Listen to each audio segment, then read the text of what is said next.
Senhoras e senhores, obrigada por aguardarem e sejam bem-vindos ao Conference Call da Go Associados. Informamos que todos os participantes estarão apenas ouvindo a conferência durante a apresentação da empresa.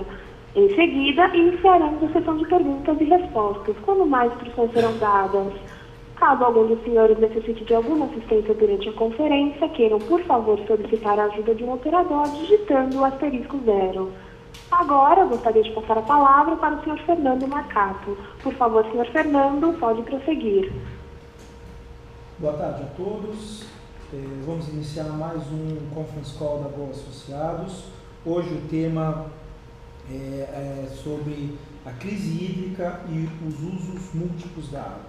A nossa intenção nesse call é debater quais são os impactos e quais foram os impactos para o planejamento de curto, médio e longo prazo dos recursos hídricos, né? Passada essa primeira situação de crise hídrica vivida no Sudeste, o que a gente pode esperar na mudança do planejamento de recursos hídricos e, em especial, como considerar nesse planejamento o uso múltiplo, ou seja, como a mesma água que abastece a população, ela também serve para gerar energia, ela também serve para transporte de cargas, ela também serve para recreação. Então, para debater esses temas, nós temos aqui a presença do consultor especial da Go Associados, Hélio Luiz Castro, um dos principais especialistas na área de gestão de recursos hídricos do país. Ele atuou como superintendente de produção de água da Sabesp, gerenciando inclusive a operação das represas e estações de tratamento da Sabesp. Ele implantou o Grupo Executivo de Combate a Perdas em Cuiabá. Ele é mestre em engenharia na área de saneamento pela USP e MBA em gestão empresarial pela FIA USP. Em 2009, ele recebeu o Prêmio Nacional de Qualidade em Saneamento pela excelência na gestão da Superintendência da Sabesp. Nós vamos contar também com José Oligário de Oliveira Neto, que é formado em Engenharia Eletrônica pelo ITA, com especialização em fundos de investimento pelo INSPER, e atuou na Mecton, né, atualmente Odebrecht Defesa e Tecnologia. O José Oligário vai nos brindar então com comentários e vai ser o debatedor dessa mesa hoje. Eu queria registrar também a presença dos nossos sócios, Álvaro Menezes, nosso escritório em Maceió, Regis Aslanian, no Rio de Janeiro, nosso consultor especial que hoje está na Colômbia, Germán Otruela, e também o nosso Senior Advisor, Arthur Miranda, que está no Canadá, baseado no Canadá. Então, sem mais delongas, eu vou passar a palavra aqui para que o Hélio possa fazer a explanação dele. Muito boa tarde a todos. A gente vai basicamente abordar nessa apresentação os seguintes tópicos. Nós vamos falar um pouquinho sobre o sistema de gerenciamento de recursos hídricos no Brasil, os conflitos pelo uso de água que a gente consegue identificar, lembrar um pouquinho o conceito de resiliência urbana e aí falar sobre gestão de riscos e uma abordagem conjunta de todos esses tópicos, como que isso pode auxiliar a gente a trabalhar melhor o sistema de recursos hídricos no Brasil. Quando a gente fala de aspectos legais, a gente já fala do Código das Águas de 1934, que foi melhorado aí na Constituição de 88, quando passou a definir as águas como bens de uso comum. Também nessa Constituição disse sobre dominialidade. As águas elas são de domínio da União, naqueles casos de recursos hídricos que abrangem mais de um estado ou fazem fronteira com outros países, e bens que seriam do Estado ou Distrito Federal são aqueles contidos dentro do Estado. E aqui é uma coisa importante, que essa dominialidade diz respeito aos recursos hídricos e não à bacia hidrográfica em si, que é um tema que a gente vai abordar um pouquinho melhor. Também a Constituição disse que a atribuição da União à instituição de um Sistema Nacional de Gerenciamento de Recursos Hídricos, e a definição de critérios de outorga para direito de uso. E nesse sistema nacional, então a gente passa a ter, a partir de 97, a Política Nacional de Recursos Hídricos. Essa política tinha alguns princípios e tem alguns princípios importantes. Então, trata a água como um bem de domínio público, ninguém é dono da água do Brasil, diferente, por exemplo, nos Estados Unidos.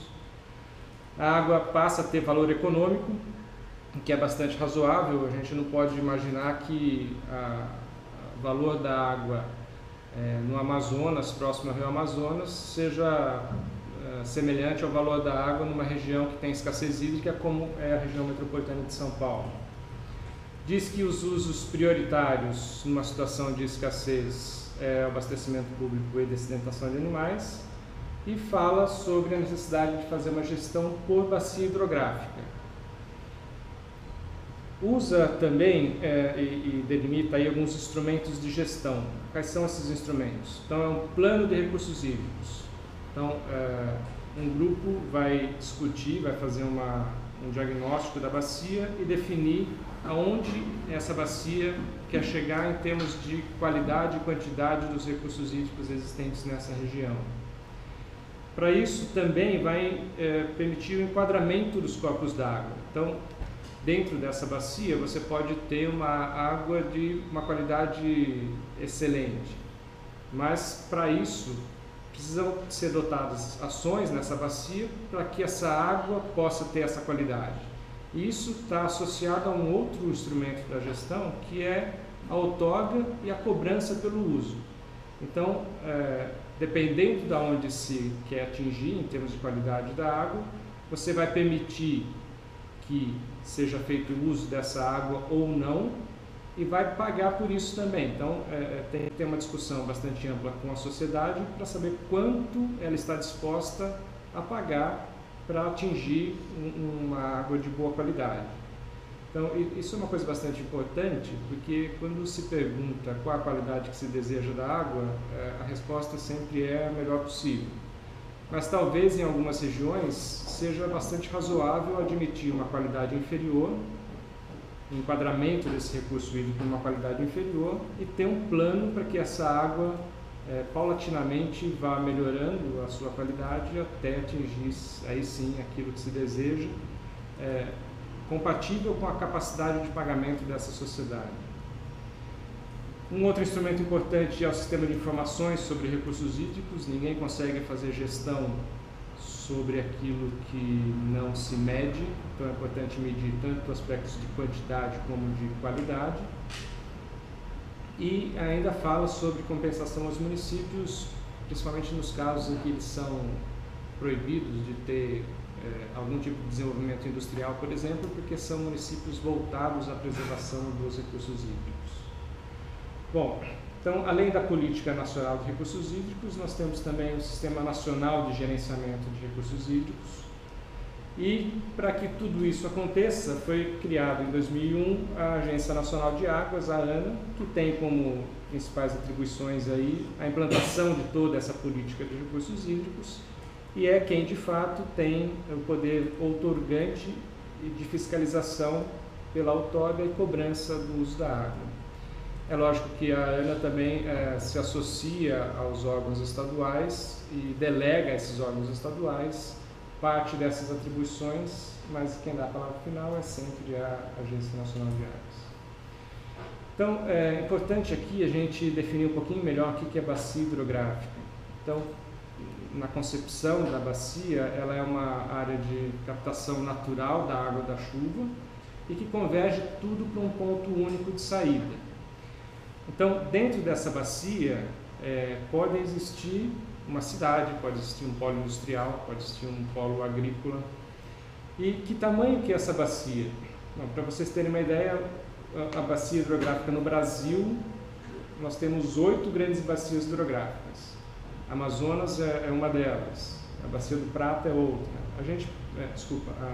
do Atlântico Leste. A gente pode ter uma bacia hidrográfica do tamanho que a gente queira, mas qual que é o tamanho ideal dessa bacia? Depende muito daquilo que se pretende estudar o que se pretende tratar. Então, o tamanho ideal de uma bacia é aquele que vai incorporar toda a problemática de interesse. Então, por exemplo, na região metropolitana de São Paulo, nós temos a bacia do Alto Tietê, que engloba aí os principais municípios dessa região metropolitana. Na região de Piracicaba tem a bacia dos rios Piracicaba, Rio Capivari e Rio Jundiaí. Ou seja, são áreas de interesse comum e que se debruça para tratar em cima desses interesses com relação à melhoria da qualidade dos recursos hídricos. Bom, então isso é bastante importante porque a gente está tratando com uma série de entes que têm objetivos às vezes conflitantes dentro dessa bacia hidrográfica. Agora, uma gestão bem feita vai influenciar na escassez quantitativa e qualitativa. Quanto melhor a gente conseguir fazer essa gestão, menos problemas relacionados à disponibilidade dessa água a gente vai ter.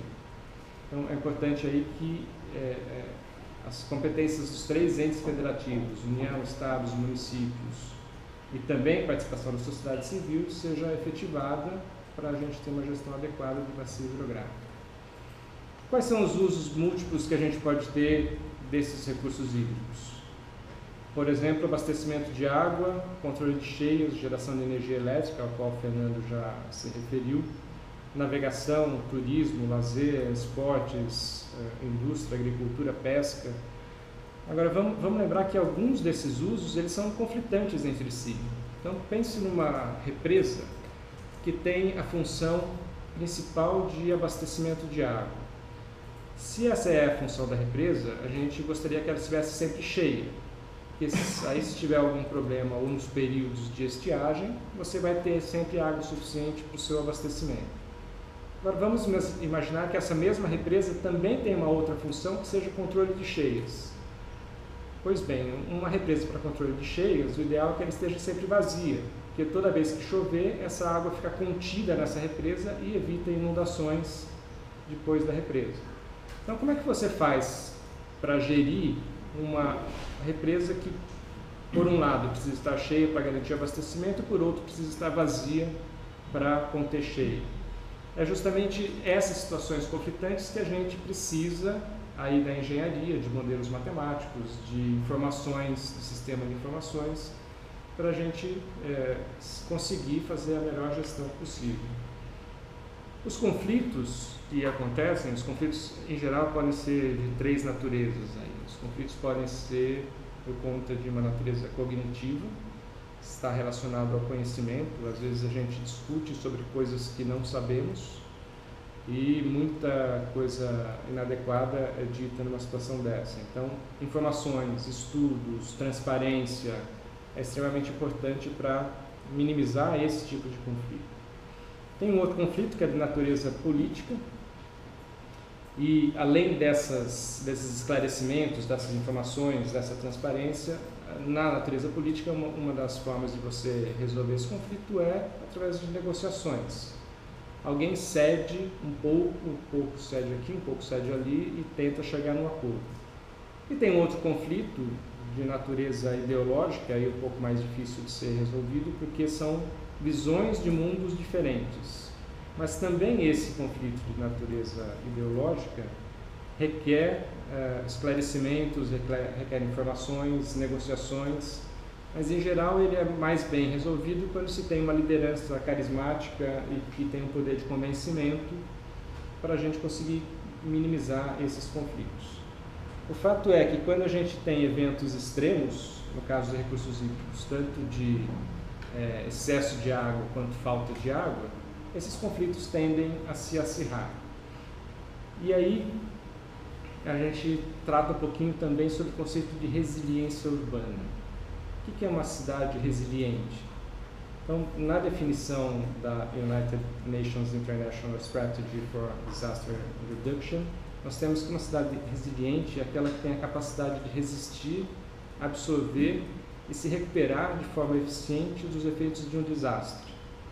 Então, a gente pegar o caso de Kobe, que em 95 sofreu um terremoto. Houve muita destruição naquele evento. 10 anos depois, Kobe está totalmente recuperada e hoje com uma infraestrutura muito mais adaptada a esse tipo de evento. Ou seja, ela melhorou a sua resiliência. Ou seja, ela melhorou a sua capacidade de sofrer algum tipo de problema. Ou seja, nós estamos falando de risco. E risco, basicamente, é a gente mitigar, e a gestão de risco é a gente mitigar danos decorrentes de eventos extremos. E a gente faz isso de que forma? Diminuindo as ameaças, diminuindo vulnerabilidade e diminuindo a exposição de determinada região. Então, ameaça a gente entende como uma probabilidade de ocorrência do evento ou uma probabilidade de falha. E como que a gente pode diminuir a ameaça? Basicamente por medidas estruturais, medidas que visem aumentar a garantia dos sistemas. Então, por exemplo, reservatórios maiores de abastecimento ou de geração de energia que consigam armazenar mais água e que permita a gente passar eventos extremos aí de falta de água. E canais e estruturas que suportem maiores vazões na drenagem das cidades. Então, nós estamos falando de medidas estruturantes que ajudam a reduzir essa ameaça. A vulnerabilidade é uma propriedade intrínseca do sistema que fala sobre as fragilidades que esse sistema apresenta, e uma forma de você reduzir isso é justamente tendo redundância, tendo bons sistemas de monitoramento, tendo alerta e transparência. E, finalmente, a exposição, que é o número de pessoas ou bens que estão expostos ao risco. Como é que a gente pode diminuir isso? Por exemplo, mudando ou adequando o uso e ocupação do solo. Uma cidade que esteja logo depois de uma represa, ela está muito mais vulnerável do que uma situação que a gente não tem essa represa. Então, se você vai construir uma represa e tem essa população logo depois da represa, você vai pensar numa estrutura que consiga conter cheias decamilenares. Se você vai construir uma represa e só tem área agrícola depois da represa, você já pensa numa estrutura mais modesta. E por que isso é significativo? Porque nós estamos falando de custo. Uma obra que vai conter uma cheia muito grande, ela vai custar muito mais caro. A sociedade vai ter que pagar muito mais por isso. Na medida em que, se você tiver ocupação que custa pouco, a gente vai economizar bastante na construção dessa represa. Então, quando a gente está falando de vulnerabilidade e risco, a gente está basicamente falando em custo. E como é que a gente melhora, então, a resiliência dos sistemas de recursos hídricos? Basicamente, 3 fatores, que é planejamento, preparação e redundância. Então, em planejamento, a gente, por exemplo, admite o nível de falha que a gente está disposto a correr. De novo, depende do grau de exposição da população e dos custos disponíveis para isso. Na preparação, é a gente ter planos adequados de contingência, é a gente ter sistema de monitoramento, sistema de alerta. E, finalmente, a redundância, que eu não preciso ter, como no avião, 2 ou 3 sistemas que fazem a mesma coisa. A gente está falando de um abastecimento público de água, a gente ter mais forma ou mais estações de tratamento ou mais disponibilidade de água para poder transferir água de um sistema para outro, por exemplo, quando a gente tem algum problema em um desses sistemas produtores de água. Bom, e finalmente, para concluir, o que a gente quer ressaltar é que a gente tem um arcabouço legal institucional, que é o Sistema de Gestão de Recursos Hídricos, que está aí disponível e é considerado bastante moderno. A gente precisa melhorar a resiliência dos nossos sistemas, das nossas cidades, e a gente precisa diminuir riscos, entendendo que sistemas mais complexos e que garantam maior segurança, eles são mais caros e são mais difíceis de serem operados. Eu tenho uma frase, que é, na verdade, de um professor lá do mestrado, que diz o seguinte, que sistemas e problemas complexos sempre têm uma forma simples de ser resolvida e geralmente errada. Sistemas complexos, eles não são simples de serem resolvidos, não são simples de serem operados.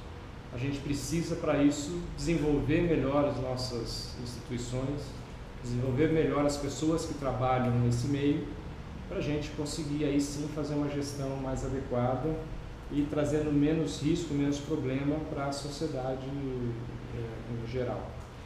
Então, a experiência mundial tem mostrado aí que crises que são geridas de forma improvisada, em geral, trazem custos muito maiores do que aqueles em que a gente consegue fazer planejamento adequado. Então, bem rápido, era isso que a gente tinha para apresentar. E agora eu passo a palavra para o Olegário, para a gente ver um pouquinho as considerações. É interessante, eu gosto de saber assim, um pouco do parte de risco e exposição. É interessante, se não me engano, no Nordeste, que é até de onde eu venho, recentemente eles estavam desenvolvendo agora um plano de enfrentamento da seca. Mas uma coisa que eles ainda não vejo muito lá é um plano de como se preparar para a seca antes dela acontecer. De forma geral, as pessoas só tentam apagar o incêndio, elas não tentam se planejar um pouco antes. E uma das coisas que eu gostaria de saber um pouco mais é quais são coisas simples que pode se fazer para diminuir a exposição da cidade. Essas coisas. De novo, cada caso precisa ser estudado. Então, hoje, esse conceito de resiliência está crescendo mundialmente falando e, basicamente, depende de planejamento. Planejamento e planos de contingência. Então, se a gente deixa claro quais são os passos de um plano de contingência, toda vez, por exemplo, que você tem uma chuva torrencial. Então, o plano de contingência pode te dizer, olha, a hora que a água do rio chegar nesse nível, você precisa avisar determinada comunidade, porque essa comunidade está sofrendo um risco de ter uma inundação. E assim sucessivamente. E esse plano de gerenciamento ele pode ser tão grande quanto você queira. Você pode até ter detalhes de quanto colchão você precisa comprar e para onde você vai levar essa população no caso de uma possibilidade de inundação que está sendo verificada em determinada região. Como é que você vai alimentar essas pessoas, como é que você vai oferecer para elas algum tipo de apoio médico, se vão ter tendas, ou seja, pode crescer tanto quanto você queira e quanto mais a gente tiver detalhe, melhor. A gente vai estar mais bem preparado para essas situações. Então, cada situação é um estudo específico que deve ser feito. E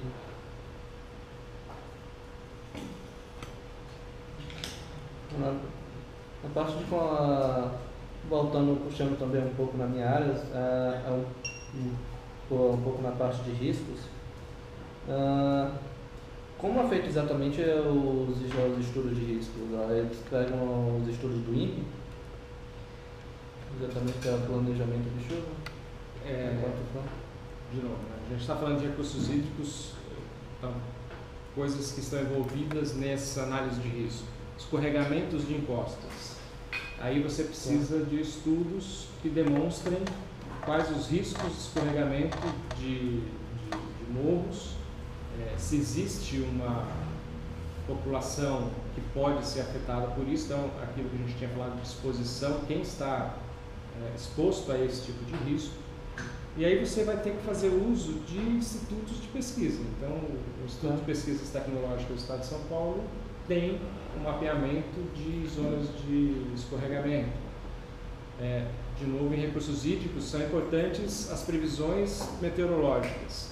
Infelizmente, ainda a gente não tem uma previsibilidade que garanta para a gente dizer, olha, nos próximos meses nós vamos ter chuvas torrenciais, nós vamos ter período de seca.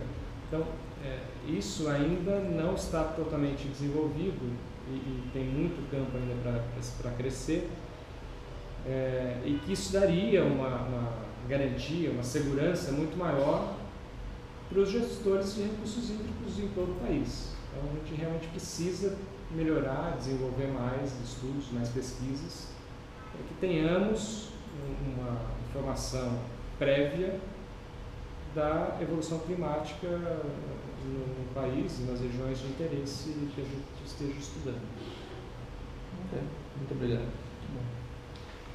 Muito obrigado pela apresentação, comentários também do Olegário. Eu queria aproveitar para registrar a participação presencial aqui do Dr. Maurício Dantas, que é superintendente da Agência Reguladora de Serviços Delegados de Itu e também um grande especialista na área de recursos hídricos e saneamento.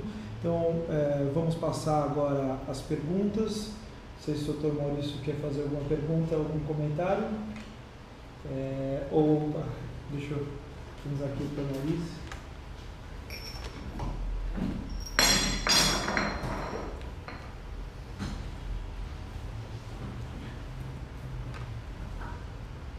Obrigada. Iniciaremos agora a sessão de perguntas e respostas. Caso haja alguma pergunta, queiram, por favor, digitar *1.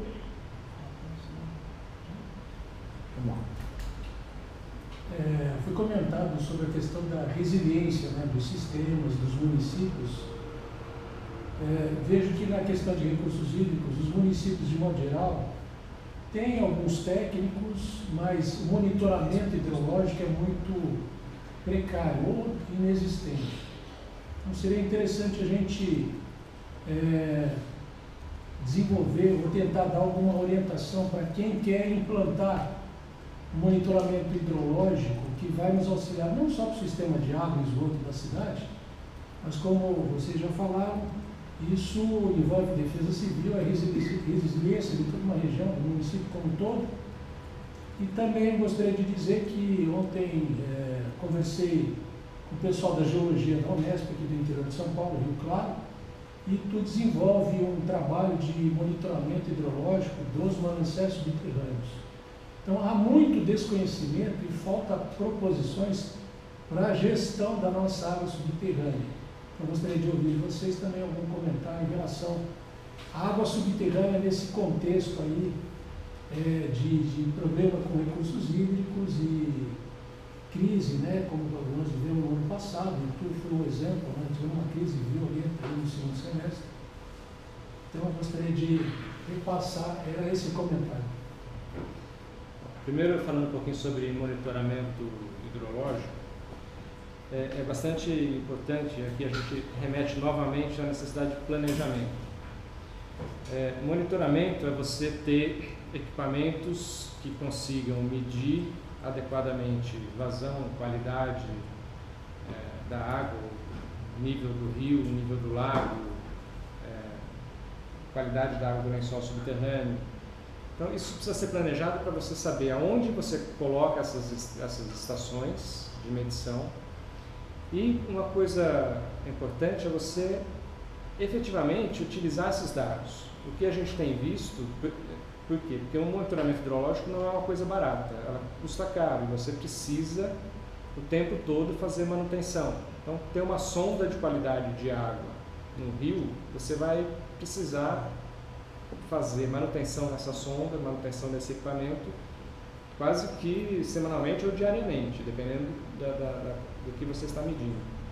Então você precisa saber muito bem para que você quer essa informação e utilizar efetivamente esse dado e transformar esse dado em informação que permita para você fazer a gestão adequada do seu recurso hídrico. Quando a gente fala de mananciais subterrâneos, que é outra coisa bastante importante, a gente tem cidades que basicamente se utilizam somente de água subterrânea, Ribeirão Preto, por exemplo. Então, aí também a gente precisa saber exatamente qual é a região de recarga desse lençol e também preservar essa região. Por isso que a gestão da bacia hidrográfica é extremamente importante. Você vai identificar quem faz uso dessa água, para que faz esse uso, quais são os pontos de nascimento de nascente dessa água, no caso de água superficial, e de recarga desse aquífero, no caso de aquífero subterrâneo. E preservar adequadamente isso para que a gente consiga sempre ter essa água sendo renovada.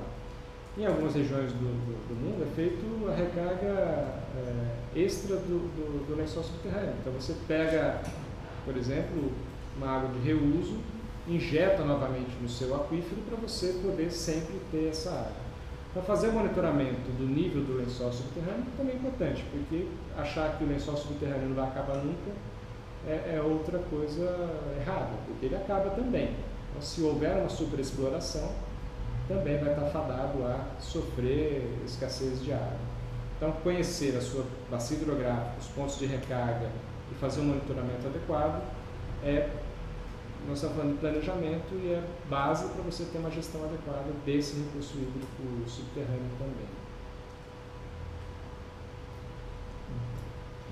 Vamos para as perguntas,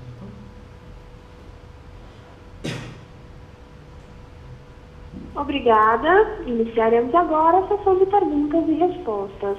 Caso haja alguma pergunta, queiram, por favor, digitar *1.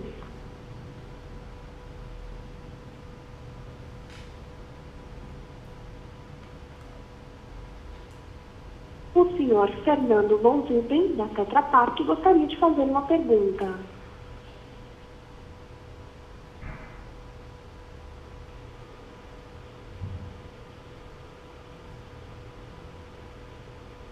Por favor, senhor Fernando, pode prosseguir.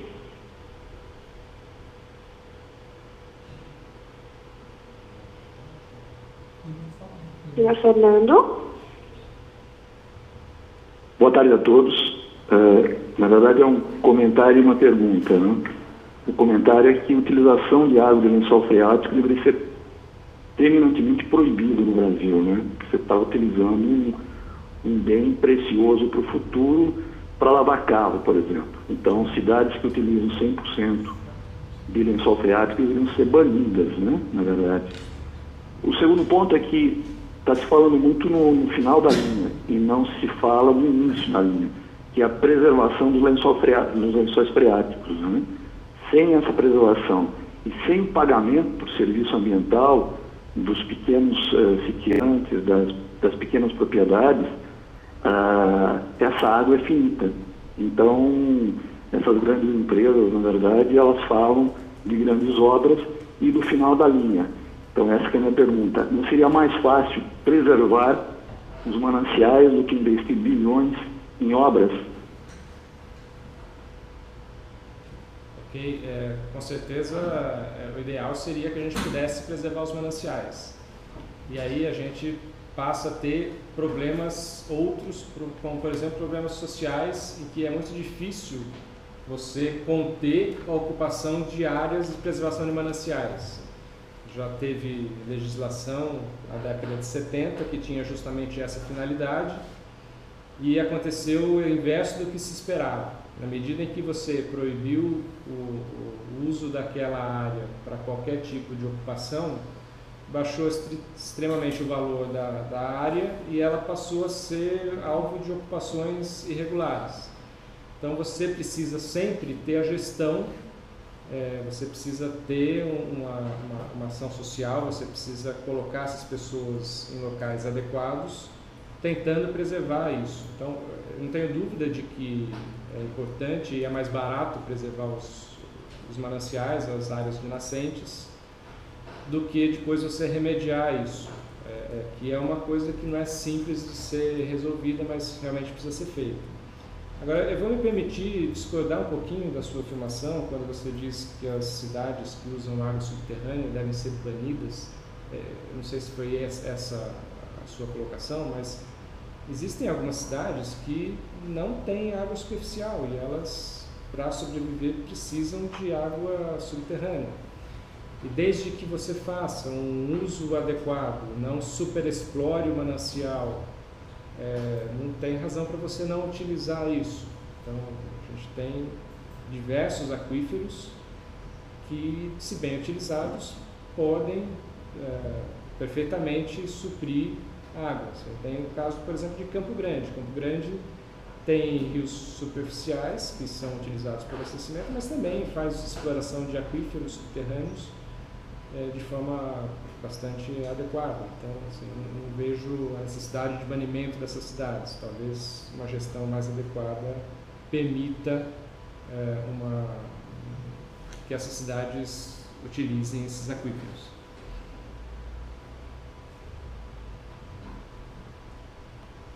Nossa próxima pergunta vem do senhor Guilherme Romano.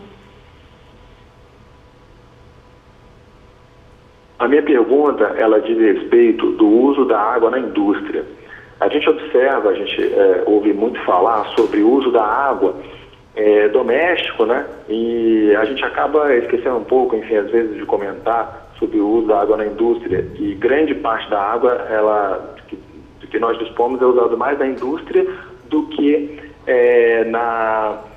para uso doméstico. Então, eu queria saber o que existe de tecnologia sendo desenvolvida para reduzir o uso de água na indústria, o que existe de investimento para reduzir o uso de água em processos industriais, que com isso a gente investisse em tecnologias para isso, eu acredito que seria também um caminho para se economizar água. Com certeza. Como é que é feito o uso de água? Vou falar aqui do estado de São Paulo.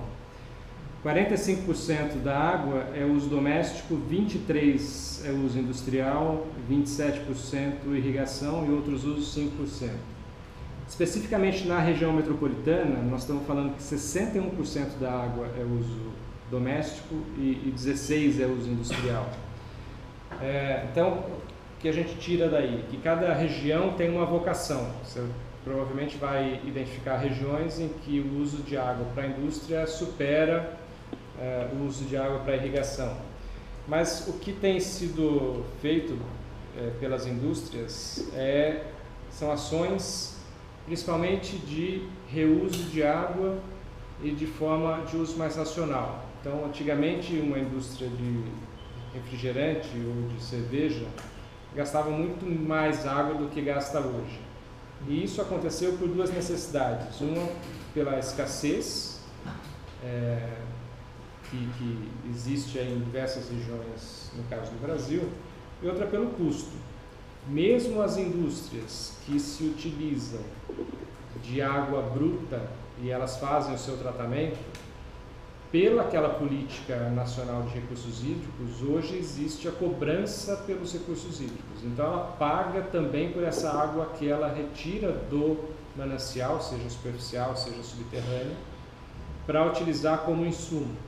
Então, na medida em que esse custo aumenta, a indústria vai procurar ações que permitam fazer um uso mais racional e principalmente fazer reuso de água, utilizar água de chuva para fins menos nobres.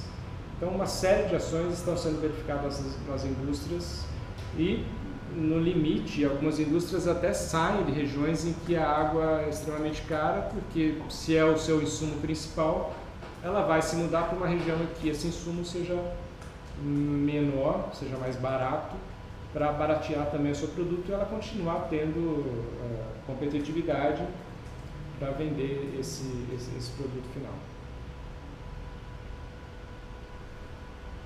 Novamente, caso você queira fazer uma pergunta, basta digitar *1.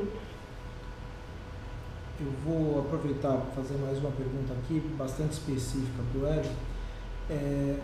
Qual é a sua visão, Hélio, sobre, especificamente a cidade de São Paulo, a despoluição do Tietê e do Pinheiros? E aí, quando eu digo despoluição, não só o programa Tietê, que vem sendo feito de forma bastante exitosa pela Sabesp, mas também toda a questão do lixo difuso, né, da carga difusa que é lançada. Como que esses rios poderiam ajudar a incrementar a capacidade? Isso, de fato, é um projeto do ponto de vista técnico que faz sentido, ou a gente devia, enfim, pensar em outras alternativas, né? O plano do engenheiro Billings lá atrás faz sentido ainda hoje, ou há outras alternativas? Numa região metropolitana do tamanho de São Paulo, em que os rios passam praticamente dentro dessas cidades, é muito utópico achar que a gente vai voltar a nadar e pescar os mesmos peixes que outrora o pessoal utilizava para pescar.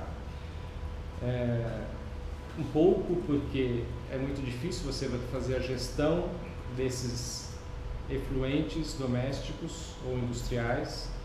Então, em diversas regiões da cidade você tem a rede de esgoto passando na frente das casas e diversas residências não se interligam à rede de esgoto, preferindo lançar esses efluentes na rede pluvial que acaba chegando nos rios. Então você precisa combater esse tipo de evento.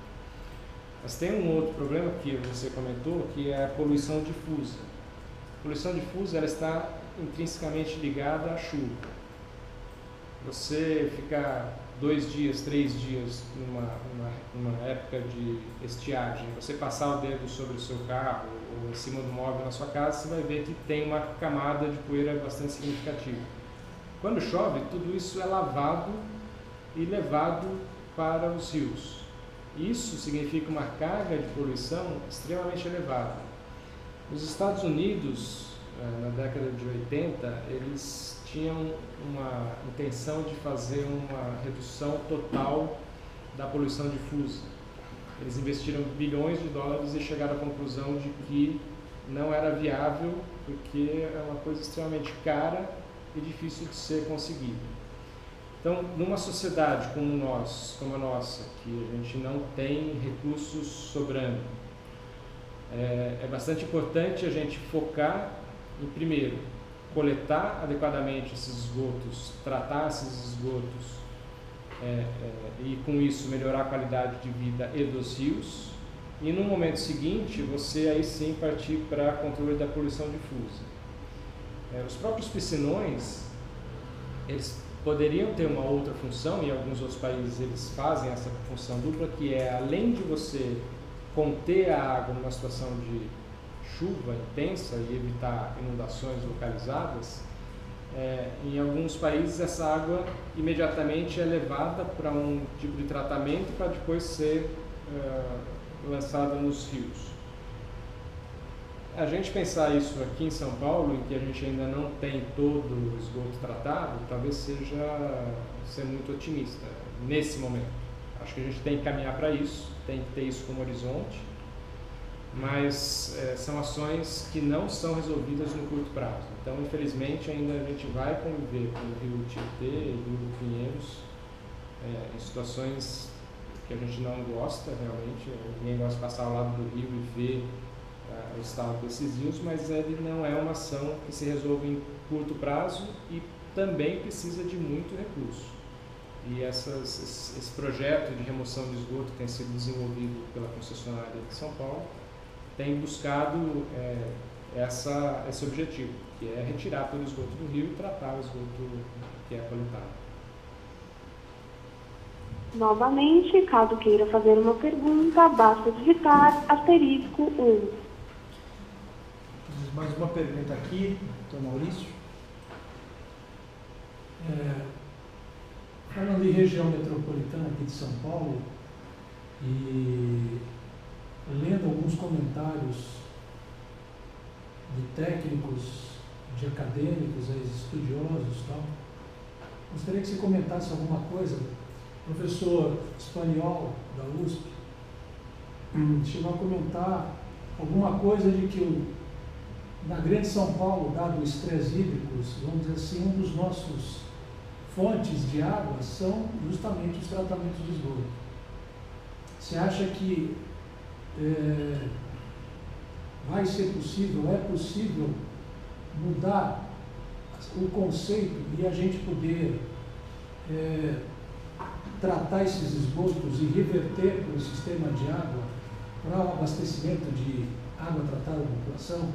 Lembrando assim que tem problemas de ordem legais, né? Não só culturais, você tem algumas barreiras também de ordem legal, mas de que a produção de esgoto tratado, que é pequena, mas que tende a aumentar, pode ser uma fonte importante de água e posteriormente passando por um tratamento apropriado, voltar para o sistema?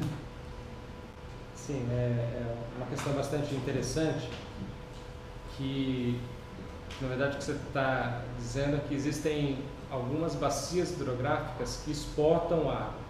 E se você pegar o caso da bacia hidrográfica do Guarapiranga, quando você coleta esse esgoto e leva ele para ser tratado em outra região, você está tirando o recurso hídrico dessa bacia. Parte desse efluente, quando ele é tratado, ele volta para a represa e aí se passa a ter um reuso planejado indireto, que é o termo técnico, no jargão técnico aí que se diz. É importante dizer que, embora seja feito esse reuso planejado indireto, a água que é entregue e tratada, ela passa por todos os processos necessários para o tratamento e atende a todos aqueles parâmetros legais exigidos pela legislação, pelos órgãos controladores. Agora, é importante sim que a gente consiga tratar esses efluentes e fazer um tratamento mais avançado do que um tratamento simples de esgoto, para que essa água retorne como sendo nova água para esses mananciais. Então, podendo reutilizar essa água é o ideal. Isso, de novo, requer o que a gente chama de múltiplas barreiras. Você faz um tratamento do esgoto, depois você trata um pouco mais essa água para ela poder voltar para o manancial e aí ser reutilizada como água novamente. Na verdade, isso já é feito, né? Na medida em que a gente faz captação no rio, aqueles municípios que estão antes do município estar captando estão lançando efluentes nesse rio. E lá na frente esse município capta isso, trata e distribui. Então, isso é feito rotineiramente. Agora, é por isso que é importante que a gente evolua com o processo de tratamento de esgoto, para que a gente tenha um rio de melhor qualidade e também a gente tenha menos riscos no abastecimento público de água, uma vez que você pode pegar rios que têm uma carga poluidora maior e isso sim passa a ser um risco. Então volta aquela coisa de gestão de risco. Como é que a gente faz para minimizar esse tipo de risco? É estudando a bacia, é fazendo ações adequadas de tratamento de esgoto, de preservação de mananciais, de tendo água suficiente até para diluir parte desse efluente. Novamente, caso haja uma pergunta, basta digitar asterisco.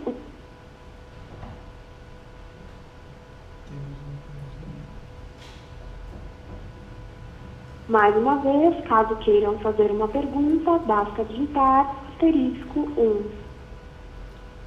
Temos o senhor Guilherme Romano.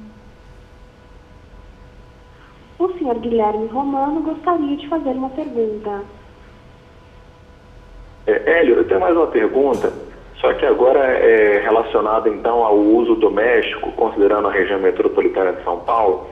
Eu queria saber o que tem sido feito com relação a equipamentos sanitários ou para cozinha, enfim, para uso doméstico, porque a gente observa, por exemplo, em shopping centers que existem equipamentos sanitários que usam menos água e tudo mais, né? Isso, enfim, já gera uma economia. Agora, para uso doméstico, esses equipamentos até existem, só que eles são bem mais caros que os equipamentos comuns. Então, existe algum tipo de subsídio para esses equipamentos se tornarem mais acessíveis, para que, enfim, as pessoas tivessem interesse em trocar esses equipamentos por equipamentos que tivessem um uso menor, enfim, tendo em vista que o maior percentual de água na região metropolitana de São Paulo é utilizado nas residências, então eu acho que, enfim, seria interessante, eu não sei o que existe sendo feito nesse sentido. Então essa é a minha pergunta. Tá. Ok, Guilherme, eu acho que não tem nenhum tipo de subsídio para aquisição doméstica de equipamentos sanitários. Agora, o que a gente tem é que, desde que essa crise começou, houve uma redução drástica do consumo de água em diversos municípios. Isso é fácil de ser avaliado porque o sistema Cantareira, que antes disponibilizava em 30 metros cúbicos por segundo, até mais, hoje está disponibilizando 15 metros cúbicos por segundo. Ou seja, essa diferença, uma parte foi suprida por outros sistemas, mas não na totalidade. Essa diferença, e a gente não tem tido eventos significativos de falta d'água, teve no começo, mas isso foi ajustado. Então, isso tudo foi economia que se conseguiu, principalmente nas residências. Isso é uma coisa bastante importante, é você atuar sobre a demanda, não só sobre a oferta de água, não só sempre buscando novos mananciais. Eu acho que São Paulo foi muito feliz na medida em que fez esse bônus. Isso a gente pode até entender como um certo subsídio, porque a pessoa que economizou na conta de água pode utilizar esse recurso para comprar um equipamento que seja mais economizador. Por exemplo, descargas, válvulas sanitárias aí que tenham dupla função. Então, esse tipo de incentivo é extremamente importante numa situação de crise. Isso a gente pode entender como um subsídio, até porque não, me parece que a concessionária local não conseguiu, junto ao órgão regulador, que esse valor também fosse considerado no aumento tarifário. Ou seja, a população está tendo a oportunidade de pagar menos na medida em que ela economiza água e aí sim adquirir equipamentos economizadores para cada uma das suas residências. A gente viu isso também lá em 2004, quando teve aquele problema de energia elétrica, né, quase apagão, em que diversas residências mudaram o seu padrão de consumo. Que eu me lembro, o freezer, todo mundo que tinha freezer acabou desligando o freezer, e muitas pessoas, eu inclusive, nunca mais precisei do freezer, nunca mais usei. Então, as crises servem para a gente mudar um pouco o nosso consumo, o nosso costume, a nossa cultura, e passar a fazer um uso mais adequado desses recursos, seja a energia, seja nesse caso que a gente está discutindo, a água. Então, isso tem sido bastante importante, que mostra que a gente consegue, sim, quando tem boas ações, incentivar que as pessoas usem menos água do que aqueles que normalmente usariam. Novamente, caso queira fazer uma pergunta, basta digitar *1. Temos aí uma última pergunta do José Olegário. Tá. Quando eu estava lendo sobre isso, eu li alguns ambientalistas falando um pouco mais sobre o clima de previsão de São Paulo para os próximos anos. Se dava em respeito a meio com os efeitos, na verdade, global do que acontecia no Brasil e como isso afetava o clima. Pelo que eu entendi, uma parte da crise se deveu em boa parte porque a chuva que deveria cair em São Paulo caiu muito na parte sul. As nuvens não conseguiram chegar em São Paulo e precipitar por aqui. Eu li de alguns ambientalistas falando que isso poderia ter sido originado por conta de desmatamento no centro-oeste para fazer fazendas, e isso afetava um pouco as massas de ar que traziam a chuva. A minha pergunta é mais ou menos, existe perspectiva de atualização de modelo? Então, o que pode ser feito nesse sentido, assim, de poder atualizar e tornar o sistema até um pouco mais robusto? E se você já leu alguma coisa sobre isso, se você concorda com isso ou não? Ok. Os gestores de recursos hídricos, eles fazem uso de modelos matemáticos, por exemplo, para fazer operação de reservatório. Esses modelos matemáticos, eles são fundamentalmente baseados em séries históricas de dados. Com essa seca que aconteceu na região metropolitana nesse biênio, ela foi a pior que se tinha, foi pior do que qualquer outra seca observada na série histórica que existia de 85 anos de dados. Tanto é que todo o sistema energético brasileiro foi baseado na série hidrológica 53-54, que foi uma série de escassez muito grande. Essa agora, em 2014-2015, superou aquela série histórica. Então, na medida em que a gente vai coletando mais dados, e aí remete um pouco ao comentário que foi feito pelo Maurício Dantas, a gente utiliza esses dados para calibrar esses modelos, para a gente ter mais informação para a gente poder fazer a gestão. O que a gente sabe também, quando a gente fala um pouquinho de hidrologia, é que a pior seca e a pior enchente, elas estão por acontecer. Isso é relativamente fácil da gente fazer uma analogia, né? A gente tem basicamente 100 anos de dados. A gente começa a coletar e fazer, analisar esses dados. Se a gente olhar a história da Terra, a Terra tem bilhões de anos. O que são 100 anos nesses bilhões de anos? É muito pouco. Então, o que a gente conhece efetivamente de comportamento hidrológico é bem pequeno perto da existência da Terra. Então, admitir que nós vamos viver período mais seco e viver período de chuvas mais intensas é bastante razoável nesse raciocínio. Mas é importante, de novo, que os institutos de meteorologia realmente desenvolvam mais modelos, desenvolvam mais ferramentas para a gente ter uma análise mais adequada. O que a gente tem visto também com relação à mudança climática global, e todos quem estuda isso tem falado, é que os eventos tendem a ser mais intensos. Os eventos de seca vão ser mais secos, os eventos de períodos de cheia serão mais intensos também. No ano, o volume de água vai ser o mesmo, mas eles vão acontecer com mais intensidade. Então, se isso realmente se concretizar, e aparentemente o que a gente tem visto é alguma coisa nessa linha, a gente tem que rever também os nossos modelos matemáticos, as nossas estruturas, para que elas consigam suportar esses eventos extremos que tendem a ocorrer segundo esses especialistas.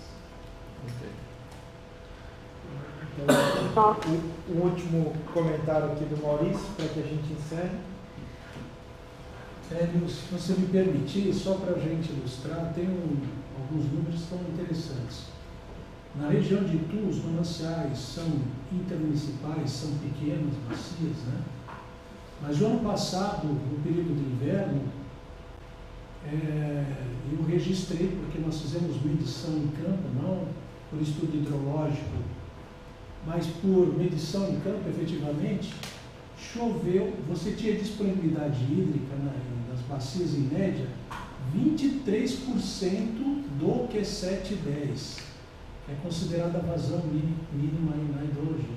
Nós tivemos efetivamente um caos. Então significa, como você falou, que nós precisamos ter resiliência, construir os sistemas de água e esgoto que sejam fortes o suficientes para poder atender toda a sociedade nessas situações extremas. Então, vamos supor que a gente tivesse um sistema, nosso sistema carece ainda de investimentos, mas se imaginar que 21% do mínimo é um negócio absurdo, né? Nunca antes visto.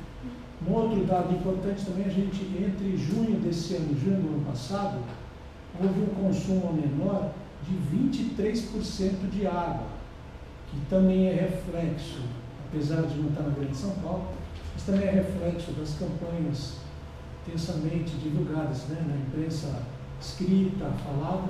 Então são números importantes para ilustrar o que você está falando.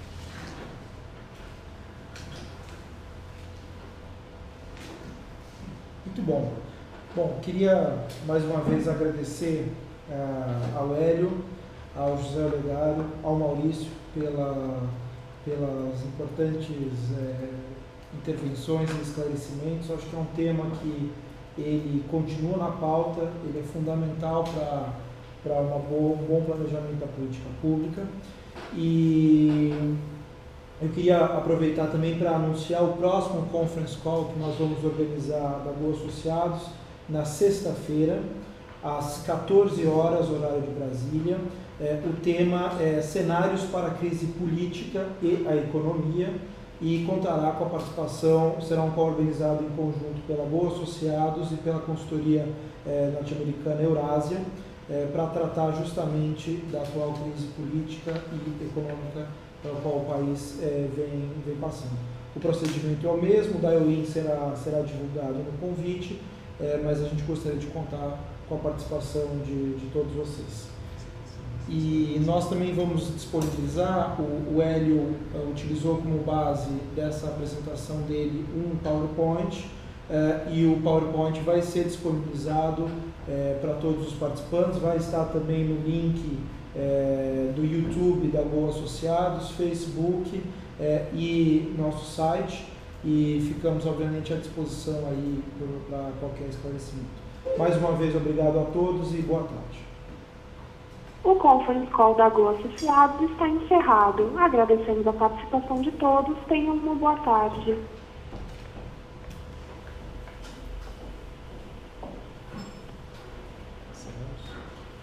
Encerramos.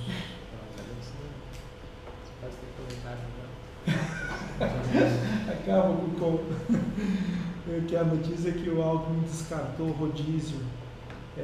O rodízio está totalmente descartado. Saiu aqui na internet. Teve uma audiência, acho que no Senado, para votar aquele projeto da desoneração do Serra. E acho que o Alckmin foi lá falar, e o Edson Carlos, que trata do Brasil, também foi lá. E aí o Alckmin já disse que não vai ter rodízio, que isso está totalmente...